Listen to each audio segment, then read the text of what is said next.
Welcome to the channel people teacher. इस वीडियो में हम कंटिन्यू करेंगे सीटेट पेपर एनालिसिस को। तो यहाँ पर हम देख रहे थे नवंबर 2012 का क्वेश्चन पेपर। इसमें हम कवर करेंगे हिंदी के पोर्शन को। तो यहाँ पर आप हिंदी आपको जो है लैंग्वेज में चूज़ करना होता है, first language and second language. तो आप फर्स्ट लैंग्वेज अगर हिंदी चूज़ करते हैं तो सेकेंड लैंग्वेज आपकी इंग्लिश हो जाती है। तो आइए देखते हैं हिंदी के पोर्शन को। इसमें फर्स्ट क्वेश्चन स्टार्ट होता है 91 नंबर से। तो क्वेश्चन आया था, एक भाषा शिक्षक के लिए सर्वाधिक महत्वपूर्ण है। सर्वाधिक महत्वपूर्ण क्या हो जाता है एक भाषा शिक्षक के लिए? कि भाषा का आकलन करना चाहिए या बच्चों को भाषा प्रयोग के अवसर उपलब्ध कराना चाहिए। तो जहाँ भी अवसर की बात होगी कि मतलब बच्चा खुद जो है एक्टिवली इन्वॉल्व हो, इंगेज हो उस चीज़ में, तो वो सबसे बेस्ट ऑप्शन हो जाता है। इसलिए यहाँ पे बी ऑप्शन करेक्ट हो जाएगा। अगर भाषा शिक्षक के रूप में आप बच्चे को ज़्यादा से ज़्यादा इन्वॉल्व करेंगे, ज़्यादा से ज़्यादा भाषा प्रयोग के अवसर देंगे, तो उससे बच्चे का जो है सर्वांगीण विकास होगा, उसका जो है होल सोल डेवलपमेंट होगा। बी ऑप्शन यहाँ पे करेक्ट है। नेक्स्ट क्वेश्चन सेकंड नंबर पे आता है कि भाषा की कक्षा में एक शिक्षक बच्चों से क्या अपेक्षा करते हैं, मतलब बच्चों से क्या वो उम्मीद करेंगे, उनकी एक्सपेक्टेशन क्या रहेगी, यहाँ पे वो आपसे पूछा जा रहा है। अपेक्षा हमेशा पॉजिटिव सेंस में रहता है, उपेक्षा हमेशा जो है नेगेटिव सेंस में बोलता है। तो यहाँ पे फर्स्ट आंसर है इसका, फर्स्ट ऑप्शन आ जाता है कि सांस्कृतिक निष्ठ भाषा में ही जवाब दें, या बच्चे अपनी मातृभाषा का प्रयोग बिल्कुल ना करें, या फिर बच्चे जो है सवाल के बंधे बनाए जवाब ना दें, और डी आ जाता है यहाँ पे कि बंधे बंधाए जवाब दें। तो सी ऑप्शन यहाँ पे बेस्ट हो जाता है कि बच्चे बंधे बंधाए जवाब ना दें, मतलब रटे रटा जवाब ना दें। बच्चे उसमें अपनी सोच लगाएं, अपनी थिंकिंग लगाएं, और उस बेसिस पे जो है जवाब दें, ताकि उनका जो है डेवलपमेंट, उनकी सोच उस चीज़ में झलके। तो उनके आंसर जो रहें वो उनके विचारों को व्यक्त करें। नेक्स्ट क्वेश्चन आ जाता है कि भाषा स्वयं में क्या है? तो भाषा एक तरह से नियमबद्ध व्यवस्था हो जाती है स्वयं के बारे में। ये ऑप्शन यहाँ पे करेक्ट है। नेक्स्ट क्वेश्चन आ जाता है यहाँ पे, भाषा का प्रयोग, भाषा का जो प्रयोग होता है केवल मुद्रित सामग्री के लिए किया जाता है या जीवन के विभिन्न संदर्भों में होता है?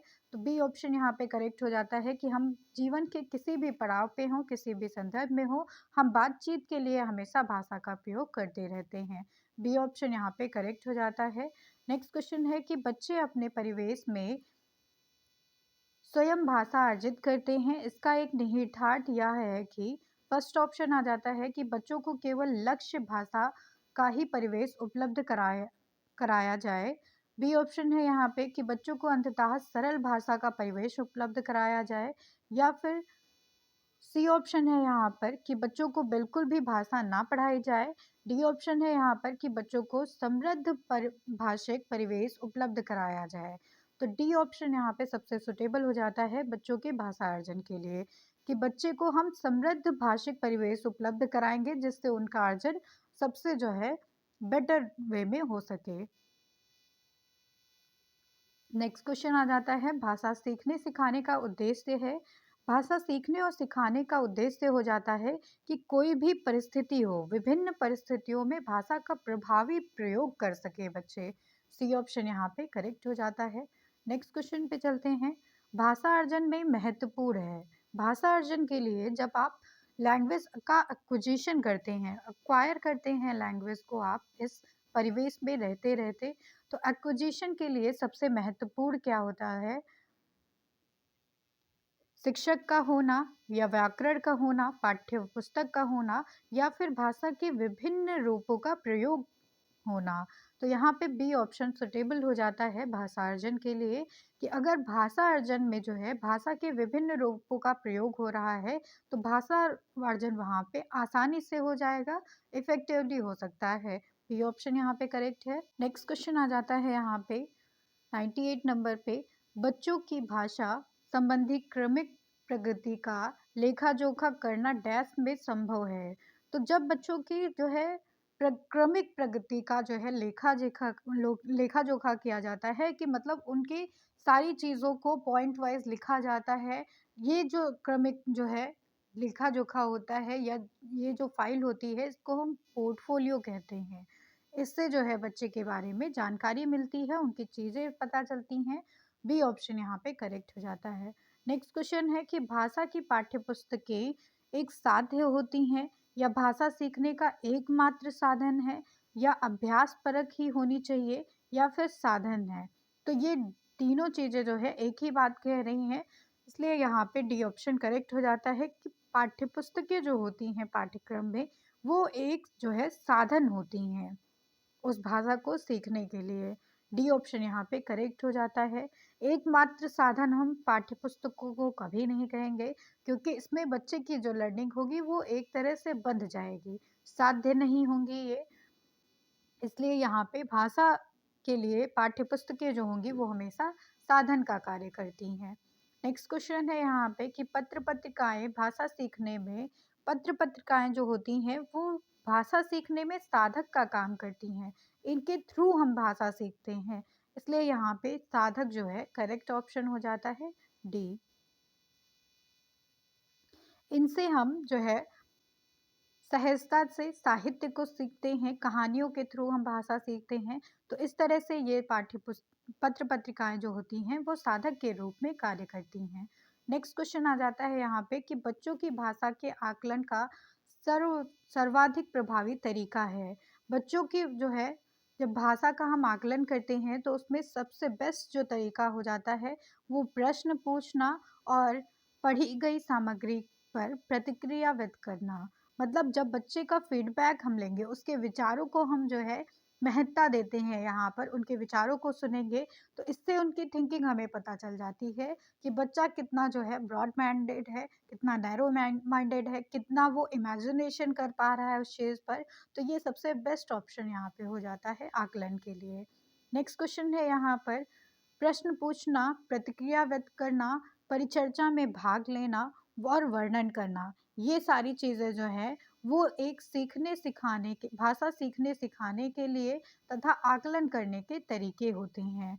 तो सी ऑप्शन यहाँ पे करेक्ट हो जाता है। जब हम कोई प्रश्न पूछते हैं, उस पे प्रतिक्रिया व्यक्त करते हैं, फिर उस पे जो है डिस्कशन करेंगे, परिचर्चा करेंगे, तो ये एक तरह से भाषा सीखने और सिखाने का और आकलन करने का तरीका होता है।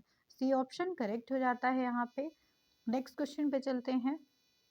नेक्स्ट क्वेश्चन यहाँ पे आ जाता है जिसमें पूछा गया है कि बहुभाषिक और बहुसांस्कृतिक कक्षा है, उसमें जो है मातृभाषा का प्रयोग वर्जित होना चाहिए या फिर बच्चों की मातृभाषा को समुचित सम्मान देना चाहिए, स्थान देते हुए मानक भाषा जो स्टैंडर्ड लैंग्वेज है उससे परिचय कराना चाहिए। तो बी ऑप्शन यहाँ पे करेक्ट हो जाता है कि जो बच्चे की मदर टंग है उसको आप जो है यहाँ पे इम्पोर्टेंस देंगे, लेकिन यहाँ पे आप जो है स्टैंडर्ड लैंग्वेज से बच्चों को अवगत भी कराएंगे। तो इस तरह से ये ऑप्शन करेक्ट हो जाता है बी ऑप्शन। नेक्स्ट क्वेश्चन पे चलते हैं यहाँ पे भाषा के व्याकरण की समझ को फर्स्ट ऑप्शन यहाँ पे आ जाता है केवल वस्तुनिष्ठ प्रश्नों के माध्यम से आंका जा सकता है। सेकंड क्वेश्चन है लघु उत्तरीय प्रश्नों के माध्यम से आंकते हैं या निबंध के प्रश्नों से जो है आंकते हैं। डी ऑप्शन आ जाता है कि संदर्भ परक प्रश्नों के माध्यम से आंका जाना चाहिए। तो यहाँ पे जब हम भाषा के व्याकरण की बात करते हैं तो व्याकरण यहाँ पे ब्रॉड टर्म हो गया, तो उससे हम जो है संदर्भ मानी यानी कि एक कॉन्टेक्स्ट में जो है जब आंसर लिखा होगा, क्वेश्चन जब आप ऐसे देंगे कि बच्चा उसमें ज़्यादा से ज़्यादा आंसर लिख सके, कॉन्टेक्स्ट में लिख सके, तो उसमें जो है आप बच्चे की जो है आकलन कर सकते हैं, उस भाषा की जो है परख कर सकते हैं यहाँ पे। तो डी ऑप्शन यहाँ पे बेस्ट आंसर हो जाता है इसके लिए। डी आंसर यहाँ पे बेस्ट आंसर है। फिर वस्तुनिष्ठ जो प्रश्न होंगे उसमें ऑब्जेक्टिव क्वेश्चन होंगे, लघु उत्तरी में आप थोड़ा सा बताएंगे तो बच्चा इसमें बाउंड होता है आंसर लिखने के लिए। निबंध में भी वही बात आ जाती है कि निबंध आप किसी एक टॉपिक पर कराते हैं, स्पेसिफिक टॉपिक रहता है यहाँ पर, तो बच्चा उसमें बाउंड होता है कि वो उसी टॉपिक के बारे में अपनी सोच को व्यक्त करता है। इसलिए यहाँ पे डी ऑप्शन करेक्ट हो जाएगा कि कॉन्टेक्स्ट के थ्रू, कॉन्टेक्स्ट वाले जो प्रश्न होंगे उसमें जो है बच्चे को हम आंक सकते हैं। नेक्स्ट क्वेश्चन आ जाता है कि निम्नलिखित में से कौन सा भाषा शिक्षण का उद्देश्य है। भाषा शिक्षण का जो उद्देश्य होगा उसमें निजी अनुभवों के आधार पर भाषा का सृजनशील प्रयोग करना, ये गलत हो जाएगा यहाँ पे कि निजी अनुभव के बेसिस पे ही हम भाषा की सृजनशील मतलब क्रिएटिव लेवल पे हम प्रयोग करेंगे भाषा का, या भाषा सीखते समय त्रुटियां बिल्कुल ना हो, तो ये भी गलत हो जाएगा। यहाँ पर त्रुटि नहीं होगी तो बच्चा उसको सुधारेगा कैसे, उसमें सीखेगा कैसे। डी सी ऑप्शन आ जाता है कि भाषा की बारीकी और सौंदर्य बोध को सही रूप से समझने की क्षमता को प्रोत्साहित करना। तो सी ऑप्शन यहाँ पे करेक्ट हो जाता है कि भाषा की जो बारीकियां हैं और उसके सौंदर्य बोध को सही तरीके से समझने की क्षमता को हम प्रोत्साहित करेंगे, उसको मोटिवेट करेंगे। नेक्स्ट क्वेश्चन यहाँ पे आ जाता है। तो यहाँ पर पद्य दिया गया है, कविता दी गई है आपको, उससे जो है क्वेश्चन पूछे गए हैं। 106 से लेकर 111 तक के प्रश्न इसमें पूछे जा रहे हैं। कविता है इसमें, सुनता हूँ मैं भी देखा, काले बादल में रहती चांदी की रेखा, काले बादल जाति द्वेष के, काले बादल विश्व कलेश के, काले बादल उठते पथ पर, नौ स्वतंत्र के प्रवेश के, सुनता आया हूँ है देखा, काले बादल में हंसती चांदी की रेखा। तो ये सुमित्रा नंदन पंत की जो है कविता है। इसमें आपसे पूछा जा रहा है, फर्स्ट क्वेश्चन है यहाँ पर कि काले बादल की में हंसती रेखा पंक्ति का भाव क्या है। काले बादल बादल में हंसती जो है चांदी की रेखा, इसका मतलब हो जाता है कि विपत्तियों के बीच जो है आशा की किरण होना। बादल हमेशा काले होंगे, लेकिन जो चांदी की रेखा होती है वो चमकती रहेगी। इसका मतलब है कि विपत्तियों के बीच में हमें कोई आशा की किरण दिखाई देती है। ए ऑप्शन यहाँ पे करेक्ट हो जाता है इसके लिए। नेक्स्ट क्वेश्चन आ जाता है यहाँ पे कि काले बादल प्रतीक हैं डैश के। तो काले बादल यहाँ पे प्रतीक हो जाते हैं जातिगत वैमनस्य के। ए ऑप्शन यहाँ पे करेक्ट हो जाता है।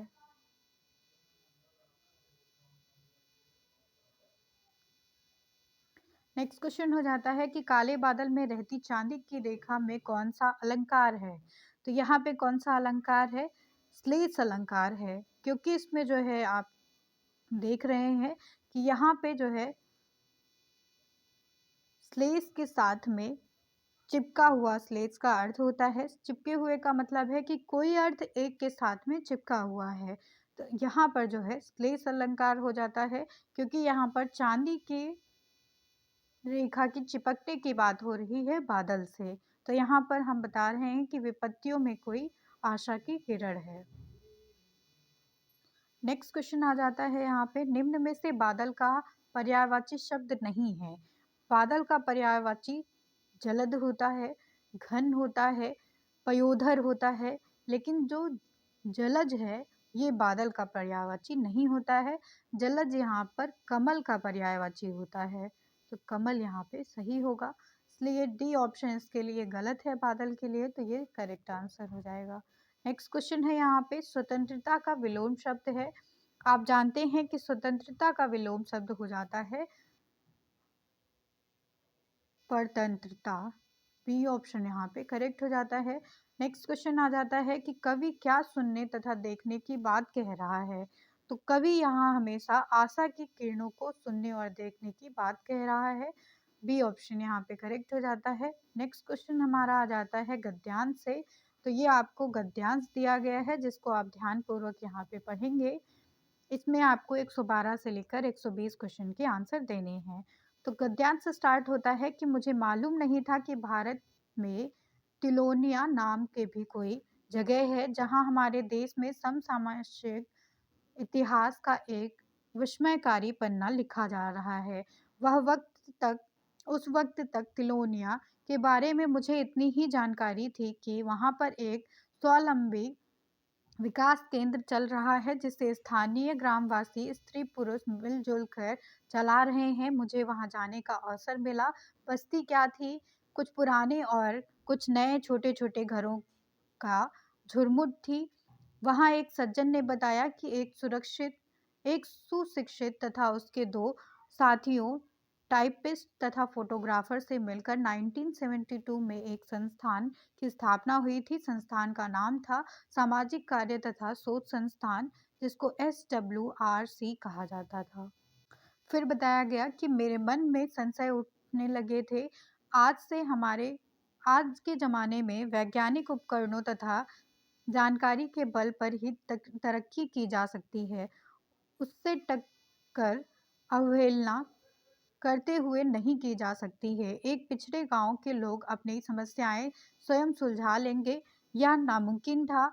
वह सज्जन कह रहे थे कि हमारे गांव आज नहीं बसे और इस गांवों में शताब्दियों से हमारे पूर्वज रह रहे हैं। पहले जमाने में भी हमारे लोग अपनी सूझ तथा पहलकदमी के बल पर ही अपनी तरक्की सुलझाते रहे हैं।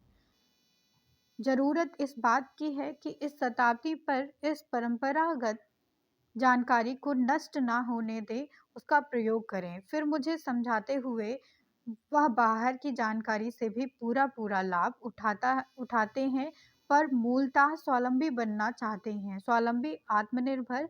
मुझे बार-बार गांधी जी के कथन याद आ रहे थे। मैंने गांधी जी का जिक्र किया, तजो वह बड़े उत्साह से बोले, आपने ठीक ही कहा, यह संस्था गांधी जी की मान्यताओं के अनुरूप ही चलता है। सदापन, कर्मठता, अनुशासन, सहभागिता, यह सभी निर्णय मिलजुल कर बैठकर किए जाते हैं। आत्मनिर्भरता से मतलब गांववासियों में छुपी क्षमताओं को काम में लाया जाए और गांधी जी के अनुसार ग्रामवासी अपने अधिकांश बुनियादी ज़रूरतों की वस्तुओं का उत्पादन स्वयं करें। तो ये जो गद्यांश दिया गया है आपको, वो भीष्म कहानी से लिया गया है, भीष्म कहानी पाठ से लिया गया है। फर्स्ट क्वेश्चन यहाँ पे आ जाता है, सामाजिक कार्य तथा शोध संस्थान का उद्देश्य क्या था? तो यहाँ पे उद्देश्य पूछा जा रहा है। ये जो संस्थान था उसका उद्देश्य था कि वहाँ के लोगों को स्वावलंबी और आत्मनिर्भर बनाया जाए। बी ऑप्शन यहाँ पे करेक्ट हो जाता है। नेक्स्ट क्वेश्चन है यहाँ पे कि लेखक का मानना था, लेखक क्या मानता था? लेखक का कहना था कि आधुनिक समय में वैज्ञानिक उपकरण और जानकारी से टक्कर या उसकी अवहेलना करके जो है तरक्की नहीं की जा सकती है। तो लेखक का मानना था कि ये जो टाइम है उसमें जो है वैज्ञानिक उपकरणों और उनकी जानकारियों से ही तरक्की हो सकती है। सी ऑप्शन यहाँ पे करेक्ट हो जाता है। नेक्स्ट क्वेश्चन है कि संस्था के निर्णय तथा संचालन में आधारभूत भूमिका इसमें से किसकी थी? तो संस्था के निर्णय और उसमें जो है संचालन के लिए जो आधारभूत भूमिका थी वो उस गांव में रहने वाले सभी लोगों की थी। मतलब सभी लोग जो है मिलजुल कर निर्णय लेते थे। बी ऑप्शन यहाँ पे करेक्ट है। नेक्स्ट क्वेश्चन आ जाता है कि आत्म उपसर्ग किस शब्द में नहीं है? आत्मसम्मान, आत्म इसमें उपसर्ग है।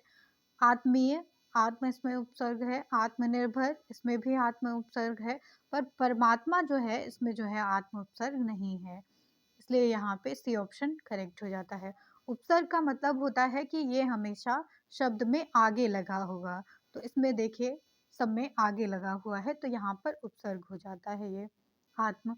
नेक्स्ट क्वेश्चन है कि लेखक के अनुसार तिलोनिया गांव में हमारे देश के आजकल के इतिहास का विस्मयकारी पन्ना लिखा जा रहा था, इसका कारण है, इसका कारण पूछा जा रहा है। तो यहाँ पर वहाँ पर एक जो है स्वावलंबी विकास केंद्र चल रहा था, ये कारण था। ये ऑप्शन यहाँ पे करेक्ट हो जाता है। नेक्स्ट क्वेश्चन है कि शताब्दी समास का उदाहरण है। तो शताब्दी किस समास का उदाहरण हो जाता है?